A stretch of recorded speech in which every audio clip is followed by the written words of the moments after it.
వెరాజ్ ధర్మము స్థిరంగా ఉంటుంది. సో ఎనీవే, భగవంతుని విషయంలో ప్రేమ చేసినట్లయితే మళ్ళీ తిరిగి భగవంతుడు మనల్ని ప్రేమిస్తాడు. You cannot say this with reference to human relationships including marriage. వెరాజ్ ఈశ్వరుడితోటి ఉండే రిలేషన్షిప్ చాలా మౌలికమైన అనుబంధం. ద్వాసుపర్ణాసయుజ సఖాయ, చాలా మౌలికమైన అనుబంధం. ఆ అనుబంధము ఇన్సిడెంటల్ కాదు, పరిస్థితులను బట్టి వచ్చింది కాదు. అసలు మౌలికంగా నేను ఉన్నాను, అహమస్మి అనేటువంటి ఆ పాయింట్ దగ్గరే అంతర్లీనంగా ఉన్న చైతన్యంతో అహమస్మి అనే సచ్చిత్ అహమస్మి అనేటువంటి పరిచ్ఛిన్న వ్యక్తిత్వ భావనకి మూలంలో ఏ సచ్చిదాత్మ గలదో అది ఈశ్వరుడు. కాబట్టి అత్యంత మౌలికమైన వ్యక్తిత్వానికి దాని మూలంలో అధిష్టానంగా ఉన్నటువంటి సచ్చిదాత్మకి చాలా మౌలికమైన సంబంధం, విడదీయరాని సంబంధం. అది ఆ సంబంధాన్ని గుర్తించకుండా మిగతా సంబంధాలే శాశ్వతం అనుకుంటే చాలా డేంజరస్. కాబట్టి మిగతా సంబంధాలు ఇన్సిడెంటల్, పరిస్థితులను బట్టి వస్తాయి. ఆ పరిస్థితులు కొనసాగినంతకాలం కొనసాగుతాయి. పరిస్థితులు మారిపోయినప్పుడు ఇంకా సంబంధాలు ఉండవు. ఇప్పుడు ఒక భార్యాభర్తల్లో ఇద్దరిలో ఒకళ్ళకి ఆయుర్దాయం పూర్తయింది అనుకోండి, that is the end of it. కాబట్టి వెరాజ్ ఈశ్వరుడికి జీవుడికి ఉండేటువంటి అనుబంధం ఉన్నదే, అది ఆయుర్దాయం పూర్తయినా అది పూర్తవదు, అది కొనసాగిపోతూ ఉంటుంది. అలాగా అది వీడు తన యొక్క స్వరూపము ఈశ్వరుడే అని గుర్తించి తాను ఈశ్వరుడిలో ఐక్యం అయ్యే వరకు కూడా వీడికి ఈశ్వరుడికి మధ్యన ఉండేటువంటి విడదీయరాని సంబంధం అలా కొనసాగిపోతూనే ఉంటుంది. అది జన్మ జన్మాంతరాల నుంచి వస్తోంది. వీడు ఇంకా ఎన్ని జన్మలు ఎత్తారో అన్ని జన్మల్లోనూ కూడా ఇది కొనసాగుతూనే ఉంటుంది. కాబట్టి ఆ సంబంధాన్ని గుర్తించాలి.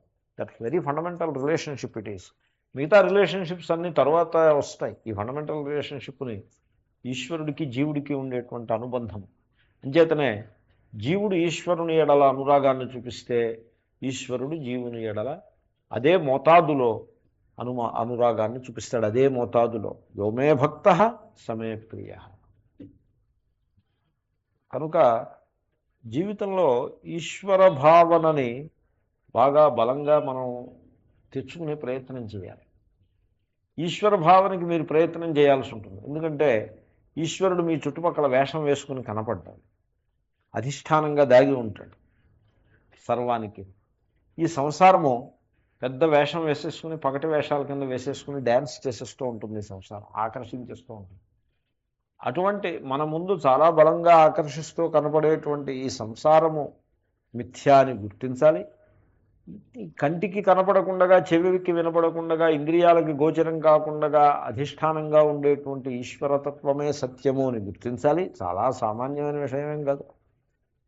ఆ గుర్తింపు నుండి ఈ సంసారమునందు వైరాగ్యం, ఆ అధిష్టానమైనటువంటి ఈశ్వరుని యందు అనురాగము. ఇక్కడ విరాగ, అక్కడ రాగ, ఆ స్థితిని నిర్మాణం చేయాలి. అలాగ మనం ఈశ్వరుడికి ఎంత దగ్గరగా వెళ్ళగలిగితే అంత దగ్గరగా ఈశ్వరుడు మనకి వస్తాడు. యో మద్భక్త సమే ప్రియ. This is the psychology of bhakti. భక్తి అంటే అదేం సామాన్యమైన విషయమేం కాదు. Bhakti is a very big topic. భక్తి అంటే చాలామంది ఏమనుకుంటారంటే దేవుడికి పూజలు చేసేసి ముక్కుబళ్ళు పెట్టేసి చేసేస్తూ ఉంటే మన తరఫు నుంచి మనం ఇవ్వాల్సిన ముడుపులు మనం చెల్లించేస్తూ ఉంటే ఈశ్వరుడు దానికి వడ్డీతో సహా రిటర్న్స్ మనకి ఇచ్చేస్తూ ఉంటాడు.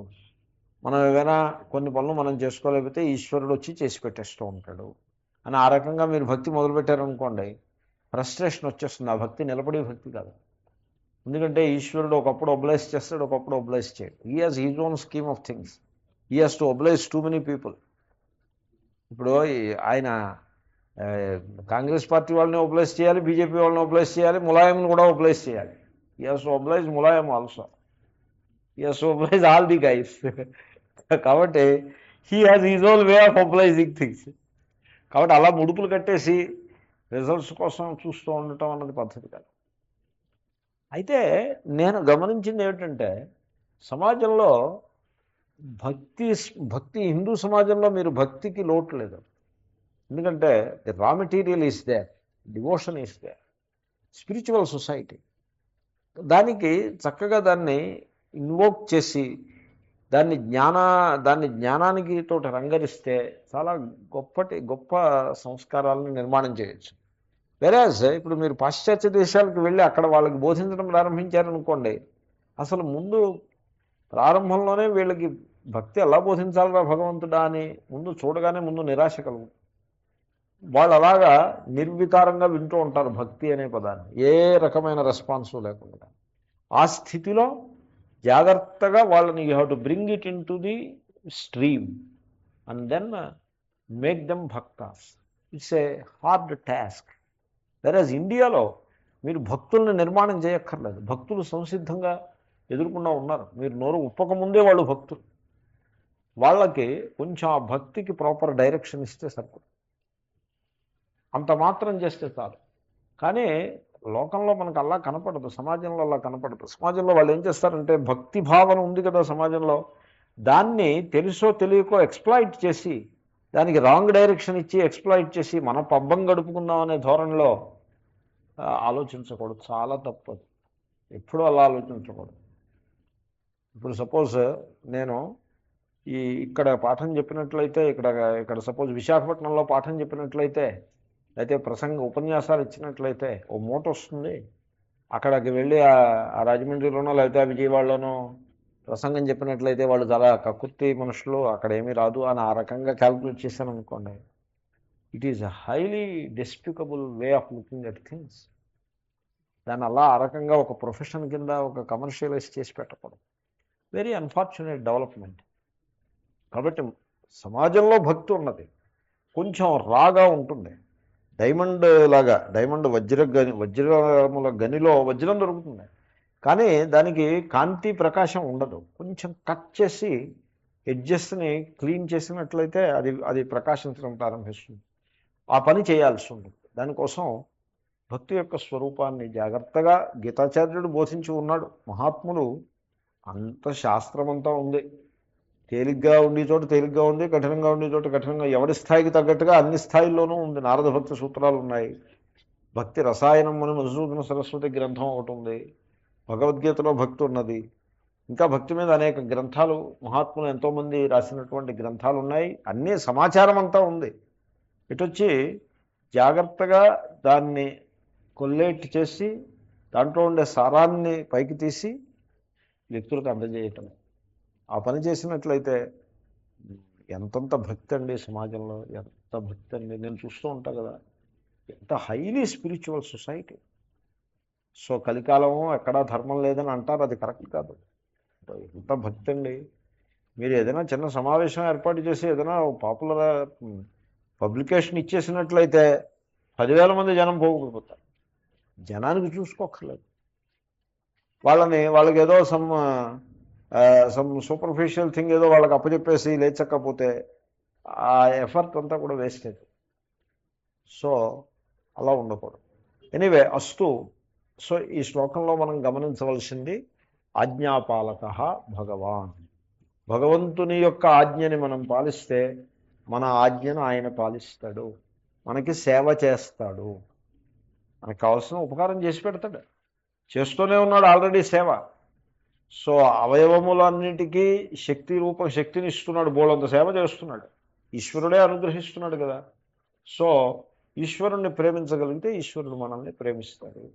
So it is a very fruitful relationship between the individual and Ishwara. Very fruitful and very gratifying relationship. జాగ్రత్తగా దాన్ని అర్థం చేసుకుని మనం అనుసరించాల్సి ఉంటుంది. ఇది ఈ శ్లోకం యొక్క విశేషం. తర్వాత శ్లోకం భీష్మద్రోణ ప్రముఖతః సర్వేషాంచ మహీక్షితాం వాచపార్థం పశ్యైతాన్. వాచ పార్థ పశ్యైతాన్. రైట్. సమవేతాన్ కురూనితి. రెండు సేనల మధ్యలో నిలబెట్టుకున్నాడు కదా శ్రీకృష్ణుడు. ఖచ్చితంగా అలాగే చేశాడు. సేనయోరుభయోర్ మధ్య, ఆ వాక్యం కూడా ఎలాగంటే సేనయోరుభయోర్ మధ్య రథం స్థాపయ నేచ్యుత. దానికి అది అర్జునుని యొక్క కమాండ్. దానికి రిప్లై, దానికి రెస్పాన్స్ ఏమిటి? సేనయోరుభయోర్ మధ్య స్థాపయత్వా రథోత్త. అంటే తూచా తప్పకుండా ఎలాగ ఆదేశమో అలాగే పని. 2 సేనల మధ్యలో నిలబెట్టు అంటే ఖచ్చితంగా 2 సేనల మధ్యలో నిలబెట్టాడు. నిలబెట్టి okay now you have your vision, చూస్తానన్నావు చూడు మరి. సో చూద్దామని నిలబెట్టి 2 సేనల మధ్యలో నిలబెట్టేవాడికి ఇలాగ అర్జునుడు చూశాడు. అంతకుముందు పాండవుల సైన్యం మధ్యలో ఉన్నాడు, ఇప్పుడు 2 సేనల మధ్యలోకి వచ్చాడు. శ్రీకృష్ణుడు చాలా తెలివితేటలుగా ఆ గుర్రాలని ట్రాఫిక్ జామ్లో కారు నడిపినట్టుగా ఆ రథాన్ని ఆ సందుల్లోంచి అందరిలోంచి నడిపి కరెక్ట్గా ఎడ్జ్ ఆఫ్ ది ఆర్మీ దగ్గరికి తీసుకొచ్చేసి అక్కడి నుంచి మళ్ళీ ఆ నోమాన్స్ ల్యాండ్లో కొంత ముందుకు తీసుకువెళ్ళి ఒక వ్యాంటేజ్ పాయింట్, ఒక ఒక ఒక పిసర ఎత్తుగా ఉండేటువంటి స్థానం సరిగ్గా తీసుకువెళ్ళి అక్కడ కరెక్ట్ పొజిషన్లో ఇలా నిలబెడితే శ్రీకృష్ణుడు అడ్డొచ్చి గుర్రాలు అడ్డొచ్చి అలా కాకుండా ఇలా అడ్డంగా నిలబెట్టి చూడు అని చెప్పాడు. చూశాడు. చూసేప్పటికి ఎవరు కనపడుతున్నారో తెలుసిన? భీష్ముడు కనపడ్డాడు, ద్రోణుడు కనపడ్డాడు. ఎందుకంటే వాళ్ళ సైన్యంలో వాళ్ళు ప్రధానమైన స్థానాల్లో వాళ్ళు ఉన్నారు. వాళ్ళ ముందు సైనికులు ఎలాగో ఉంటారు, కానీ మెయిన్ పీపుల్ కనపడ్డ వాళ్ళు వీళ్ళు. ఇంకా అందరూ మహారాజులు, భూరిశ్రవస్సుడు, వికర్ణుడు, మరొకడు ఎంతోమంది రాజులు దుర్యోధనుని పక్షాన యుద్ధం చేసే వాళ్ళు ఉన్నారు కదా, శల్యుడు etcetera, so many of them, బాహ్లీకుడు, భగదత్తుడు, ఎన్నెన్నో పేర్లు ఉన్నాయి. వీళ్ళందరూ కనపడ్డారు. కనపడితే అప్పుడు శ్రీకృష్ణుడు అంటున్నాడు, హే పార్థ చూడబోయ్, చూస్తానన్నావు కదా, ఎవళ్ళ మయాసహ యోద్ధవ్యం. ఆయనేం వెటకారంగా అంటలేదండో, మామూలుగానే అంటున్నాడు, వెటకారంగా అనుకోవద్దు. సో మయాసహ యోద్ధవ్యం, నేను ఎవరితోటి యుద్ధం చేయాలో వాళ్ళందరినీ చూస్తాను ముందుగా అని అన్నావు కదా. Come on, now is the correct place to see and this is the correct time also. ఉవాచ, శ్రీకృష్ణుడు అర్జునుడితో అంటాడు, హే పార్థ పశ్య చూడవయా, ఏతాన్ సమవేతాన్ కురూనితి. ఇక్కడి నుంచి నిలబడి నువ్వు కనుక చూసినట్లయితే, రథంలో కూర్చుని చూసినట్లయితే మొత్తం కురు సైన్యం యొక్క పెర్ఫెక్ట్ విషన్ నీకు వచ్చేస్తుంది అంటున్నాడు ఆయన. మొత్తం కురు సైన్యంలో ఉన్న వాళ్ళందరినీ చూసేయచ్చు. ఓ కార్నర్లో తీసుకొచ్చి నిలబెట్టాడు అనుకోండి, సెంటర్లోనే నోమాన్స్ ల్యాండ్లోనే ఓ కార్నర్లో నిలబడితే అందరూ బాగా కనపడరు. మళ్ళీ నోమాన్స్ ల్యాండ్లో కూడా కరెక్ట్ సెంట్రల్ పాయింట్లో తీసుకొచ్చి నిలబెట్టి చూడమంటే, ఇగో ఇప్పుడు కనుక నువ్వు చూసినట్లయితే సమవేతాన్ కురూన్, ఇక్కడ యుద్ధానికి వచ్చినటువంటి కురు వీరులందరినీ కూడా చూడగలుగుతావు, చూడు అని చెప్పాడు. సో ఇప్పుడు శ్రీకృష్ణుడికి ముందే తెలుసు అర్జునుడికి వ్యామోహం కలుగుతుందని. అలాగ మనం అనుకోకూడదు, అలాగేమీ లేదు. Why we should think like that. He is following the command of the master of the chariot and he is the driver of the chariot clean. So ఆ విధంగా ఆజ్ఞాపాలక భగవంతుని యొక్క రూపాన్ని మనం ఇక్కడ దర్శిస్తాము. ఓ వాక్యం భాష్యం కూడా అందాం. అయితే ఆ భాష్యం మిగిలిపోతుంది, శ్లోకాలు అయిపోతాయి. లాస్ట్ క్లాస్లో ధర్మము యొక్క వాక్యాన్ని చెప్పాను. ఇప్పుడు ధర్మము ఈశ్వరుడు సృష్టించినప్పుడు ధర్మాన్నే సృష్టిస్తాడు కదా. ఈశ్వరుని సృష్టిలో ధర్మమే ఉంటుంది, ఈశ్వరుని సృష్టిలో అధర్మం ఉండదు. ఆయన నివృత్తి ధర్మము ప్రవృత్తి ధర్మము 2 రకాల ధర్మాన్ని సృష్టిస్తాడు. ప్రవృత్తి ధర్మం కోసం మరీచి మొదలైన వాళ్ళని సృష్టించాడు, నివృత్తి ధర్మం కోసం సనక సనందనాదులను సృష్టించాడు. ఆయన అధర్మాన్ని సృష్టించడు. ఈశ్వరుడు అధర్మాన్ని ఎందుకు సృష్టిస్తాడు? ఈశ్వరుడు ధర్మాలే సృష్టిస్తాడు. అధర్మాన్ని మనం నిర్మాణం చేసుకుంటాం. సో ఆ మాట చెప్తున్నారు. దీర్ఘేణ కాలేన అనుష్ఠాతॄణాం కామోద్భవాత్ హీయమాన వివేక విజ్ఞాన హేతుకేన అధర్మేణ అభిభూయమానే ధర్మే ప్రవర్ధమానే చ అధర్మే జగతస్థితిం పరిపిపాలయిషు స ఆదికర్త నారాయణాఖ్యో విష్ణు భౌమస్య బ్రహ్మణః బ్రాహ్మణత్వస్య రక్షణార్థం దేవక్యాం వసుదేవాత్ అంశేన కృష్ణః కిల సంబభూవా. చాలా మంచి భాష్యం. శంకర భాష్యం అంటే చాలా ప్రసన్న గంభీరంగా ఉంటుంది. ఈశ్వరుని సృష్టిలో ధర్మమే కానీ అధర్మం లేదు. ఈశ్వరుని సృష్టిలో సుఖమే కానీ దుఃఖం లేదు. దుఃఖం లేదు ఈశ్వరుని సృష్టిలో. దుఃఖాన్ని జీవుడు సృష్టించుకుంటాడు. ఆ దుఃఖం కోసమనే అధర్మాన్ని జీవుడు సృష్టించుకుంటాడు. జీవుడికి ఎందుకు ఈ ప్రెషరు జీవుడికి ఎక్కడి నుంచి వచ్చింది? ఈశ్వరుడు సృష్టించని అధర్మాన్ని సృష్టించి ఆ అధర్మాన్ని పట్టుకొచ్చి పిక్చర్లోకి ఆ అధర్మానికి ఫలంగా దుఃఖాన్ని తెచ్చుకుని దాంతో కష్టపడుతూ ఉండడము. What is the pressure for behind this attitude of the jiva? What could be the pressure? Yes, the pressure is kama. Kama is the pressure. కోరిక, కామన ప్రెషర్. వీడికి కామన ఎందుకు వచ్చింది? ఈ కామన అనే ప్రెషర్ ఎక్కడి నుంచి వచ్చింది? వివేక విజ్ఞానము లేకపోవట చేత వచ్చింది. తన స్వరూపము పూర్ణము. ఈ జగత్తులో ఉండేటువంటి కామ్య పదార్థములు ఏవైతే కామ్య వస్తువులు ఉన్నాయో, కోరబడే పదార్థములు, ఇవన్నీ కూడా అనిత్యములు, నశ్వరములు.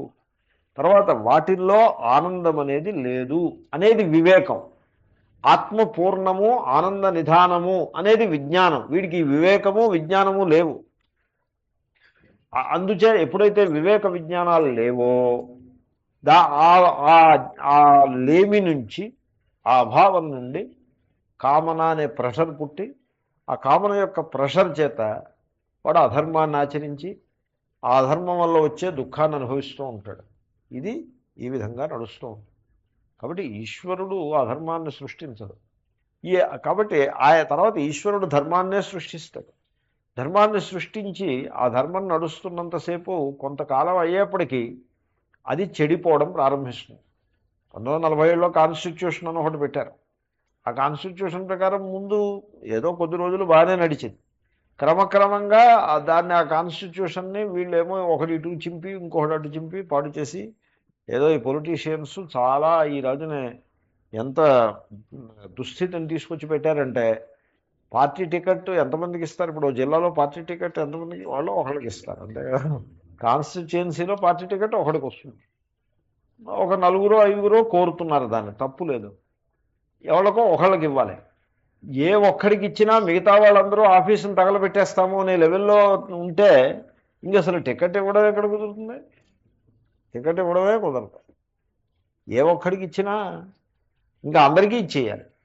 అందరికీ ఇచ్చేయాలంటే ఎలక్షన్ కమిషన్ వాళ్ళు ఒప్పుకోరు దానికి. వీళ్ళు అయితే పాపం ఇచ్చేసి ఉండేవారు, అదేం సమస్య ఏం కాదు. అక్కడికి శాసన మండలిని పునరుద్ధరించి మీకు అందరికీ ఎమ్మెల్సీలు ఇచ్చేస్తామని అంటూనే ఉన్నారు. సో ఎంత కష్మలంగా తయారు చేయాలో అంత కష్మలంగా తయారు చేశారు. గాంధీ గారు పెట్టినప్పుడు అలా లేకుండే, తర్వాతి కాలంలో ఈ కాలుష్యం అంతా కూడా వచ్చేసింది. అలాగే ఇక్కడ ఆయన మరీచ్యాది ప్రజాపతులను సనక సనందనాథుల్ని పెట్టినప్పుడు ఈ దోషాలు ఏం లేవు. తర్వాత చాలా కాలం అయ్యేప్పటికీ దీర్ఘేణ కాలేన ఈ ధర్మము అనేది పుస్తకాల్లోనూ లైబ్రరీల్లోనూ ఉండదు. అది ధర్మం అనేది అనుష్ఠించేవాడి అనుష్ఠానంలో ఉంటుంది. ఆ కర్మ చేసేవాడి యాక్షన్లో మిళితమై ఉంటుంది ధర్మం. మాట్లాడినప్పుడు ఆ మాటలో ఉంటుంది ధర్మం. ఆలోచించినప్పుడు ఆ ఆలోచనలో, ఆ సంకల్పంలో ధర్మం ఉంటుంది. పని చేసినప్పుడు ఆ పనిలో ధర్మం ఉంటుంది. కాబట్టి అనుష్ఠాతృణాం, ఈ అనుష్ఠించి వాళ్ళు అంటే మనస్సులో సంకల్పం చేయుట అదొక అనుష్ఠానము. మానసిక, వాచిక, వాగ్రూపంగా మాట్లాడుట, చేయుట, ఈ 3 అనుష్ఠానములు. సో 3 లెవెల్స్లో అనుష్ఠానం ఉంటుంది. ఈ అనుష్ఠానం చేసి వాళ్ళల్లో అనుష్ఠాతృణాం, అనుష్ఠించేటువంటి వాళ్ళకి కామోద్భవాత్, కామన పుట్టుట వలన. సో వీడు ధర్మం చేయాలి. సడన్గా వీడికి అనిపిస్తుంది, నేను కనుక ఈ ధర్మాన్ని చేసినట్లయితే నాకు ఫలానా లాస్ వస్తుంది, లేకపోతే రావాల్సింది రాదు. ధర్మ ప్రకారం ఈ ఫైల్ని నేను ఫైనలైజ్ చేసేస్తే లంచం రాదు. ఆ లంచం వస్తే ఏదో పార్టీకో దేనికో ఖర్చు పెట్టుకోవచ్చు. ఆ లంచం రాకపోతే లాసు అని వీడు అనుకుంటాడు. ధర్మం తెలుస్తూనే ఉంటుంది, కానీ ఈ కామన యొక్క ప్రెషర్ వల్ల వాడు ధర్మాన్ని పక్కన పెట్టేస్తాడు. కామన అనేది ప్రెషర్. ధర్మం తెలుస్తుంది అందరికీ, ధర్మం తెలియని వాడు ఎవడు లేడు, అందరికీ ధర్మం తెలుసు. కానీ the pressure of desiring is there. చేతనే శాస్త్రంలో మీరు గమనించే ఉంటారు, కామనలు పెట్టుకోవద్దు అని చెప్తారు. ఎందుకంటే కామన అన్నది ఇట్స్ ఎ బిగ్ ప్రెషర్. ఆ ప్రెషర్ ఏం చేస్తుందంటే మనిషిని ముప్పతిప్పలు పెట్టి 3 చెరువుల నీళ్లు తాగిస్తుంది. కామన వద్దు, కోరిక పెట్టుకోవద్దు. కోరిక లేకపోతే ఇంక జీవితం ఏమిటండి అని ఒకడంటాడు. అవివేకం అంటే అలాగే ఉంది. కోరిక లేకపోతే జీవితం ఏమిటంటే, కోరికలు లేకపోతే పూర్ణత్వంలో నీవు ఆనంద స్వరూపుడివై నిలిచి ఉంటావు. ఇంకా అంతకంటే ఏం కావాలి జీవితం? ఈ కోరికలన్నీ ఏముద్ధరిస్తాయి? భోగే రోగభయమే కదా, అంతకంటే మహాభాగ్యమే ఉంది. అది గ్రహించడానికి చాలా వివేకం కావాలి. అది లేక కదా మరి ఈ సమస్య అంతా కూడాను. కాబట్టి కామోద్భవాత్. ఈ కామం ఎందుకు పుట్టాలి? హీయమాన వివేక విజ్ఞాన హేతుకేనా అధర్మేణ. కామం నుంచి అధర్మం పుట్టింది. దానికి కారణం ఏంటంటే వివేక విజ్ఞానము క్షీణించిపోవుటయే కారణము.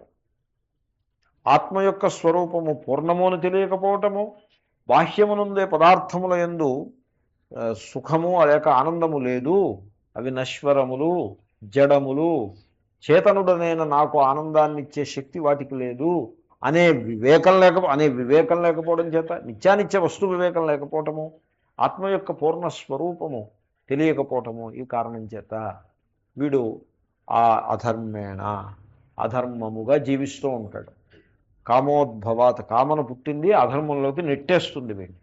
ఆ అధర్మము చేత కామోద్భవాత్ అంటే కామము ఉద్భవించుట వలన హేతువు. అప్పుడు ఈ కామన ఏం చేస్తుందంటే వివేక విజ్ఞానాన్ని కప్పివేస్తుంది, క్షీణించిపోతుంది. ఆ ఇన్నర్ కాన్షన్స్ అంటారు చూడండి, దాన్ని నొక్కేస్తుంది కామన యొక్క ప్రెషర్, దాన్ని తల పైకెత్తనివ్వదు. దాంతో అధర్మేణ ఆ వివేక విజ్ఞానం క్షీణించిపోతే అధర్మం పైకి లేస్తుంది. అధర్మేణ ఈ అధర్మం ఏం చేస్తుంది? ధర్మాన్ని తిరస్కరిస్తుంది. అభిభూయమానే ధర్మే. మీరు అధర్మం వచ్చింది అంటే ఆ లెవెల్కి ధర్మం చెడిపోతుంది. ధర్మం చెడిపోకుండా అధర్మం రాదు. ఓ కార్నర్లో అధర్మం ఉంటుంది, ఇంకో కార్నర్లో ధర్మం ఉంటుంది, అలా కుదరదు. చాలామంది పొరపాటు చేస్తారు, అలా వాటర్ టైట్ కంపార్ట్మెంట్స్ కింద పెట్టడానికి ప్రయత్నం చేస్తారు. పబ్లిక్ లైఫ్, ప్రైవేట్ లైఫ్, ఏవో లాజిక్లు, ఆర్గ్యుమెంట్స్, అధర్మం చేయడానికి arguments. Public life, private life వేరువేరని అంటే క్లింటన్ ఇంపీచ్ చేసినంత పని చేశారు. ఏదో బతికిపోయాడు, అసలు ఎగిరిపోవాల్సిన వాడు, ప్రెసిడెన్సీ ఎగిరిపోవాల్సింది. పబ్లిక్ లైఫ్ వేరు, ప్రైవేట్ లైఫ్ వేరు, ఒప్పుకోరు. అలా ఎక్కడ ఒప్పుకోరు. భారతదేశంలోనే అలాంటి ఆర్గ్యుమెంట్లు చలామణి అవుతాయి. లా అబైడింగ్ సొసైటీస్లో ఒప్పుకోరు. పబ్లిక్ లైఫ్ క్లీన్గా ఉండాల్సిందే, ప్రైవేట్ లైఫ్ కూడా క్లీన్గా ఉండాల్సిందే. క్లీన్లీనెస్, క్లీన్ లైఫ్ ఉండాల్సిందే. పబ్లిక్ ఏమిటి, ప్రైవేట్ ఏమిటి, అలాగా రెండు కేటగిరీలు ఉండవు. కాబట్టి లంచం ఎందుకు తీసుకున్నారు అంటే, లంచం తీసుకోలేదు, పార్టీ కోసం తీసుకున్నాను అంటాడు. పార్టీ కోసం తీసుకోవడం ఏంటి? లంచం తీసుకుంటే లంచమేది. పార్టీ కోసం వేరే వ్యక్తి ఉంటాడు, గవర్నమెంట్లో వేరే వ్యక్తి ఉంటాడా? అలా ఉంటారు ఆ వ్యక్తులు. ఒకే మనిషి.